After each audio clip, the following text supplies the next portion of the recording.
nom de la Fondation Santé des étudiants de France et de la clinique des Garants Solaires, je suis extrêmement heureux et fier de vous recevoir aujourd'hui.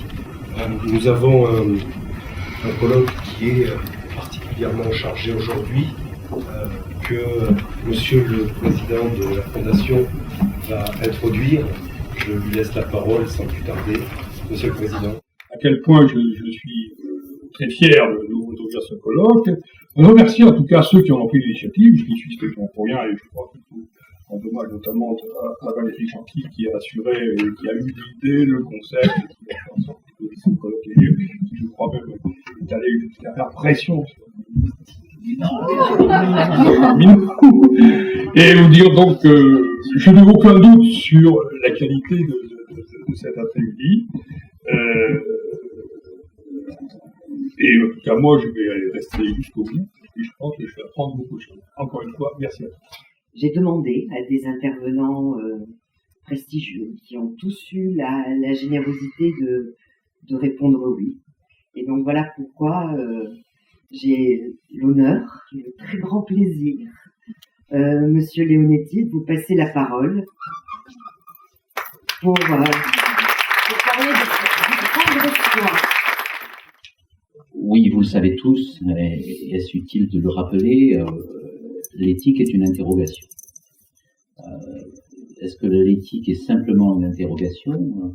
Et qu'est-ce qu'elle a comme relation avec la morale, ou bien la vérité révélée? Bien évidemment, la religion, c'est une vérité révélée pour ceux qui croient au ciel. La morale, c'est des règles édictées, dont on peut se poser d'ailleurs la question d'où elle tire ses fondements.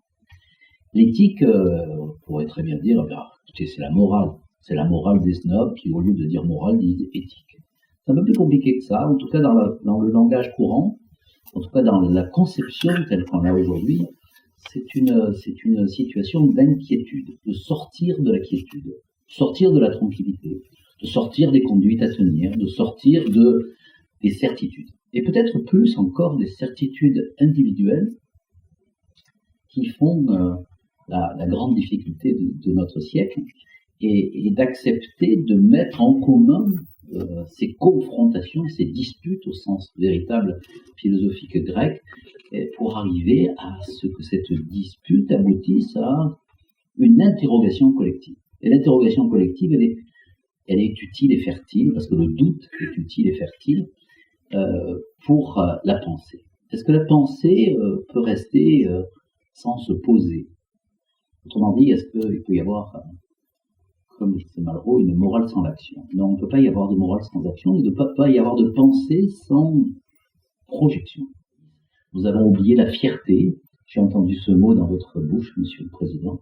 J'ai oublié cette fierté. Nous avons oublié cette fierté qui est la fidélité à nos limites, accepter qu'il y ait des limites, à la fois la façon dont le sachant aborde le problème qui est en face de lui, et plus particulièrement dans le sujet qui vous préoccupe aujourd'hui, et puis accepter que, au fond, cette vulnérabilité, elle nous fait hommes, et elle nous fait supérieurs donc aux dieux, parce que les dieux ont cette faiblesse et qui ne meurent jamais.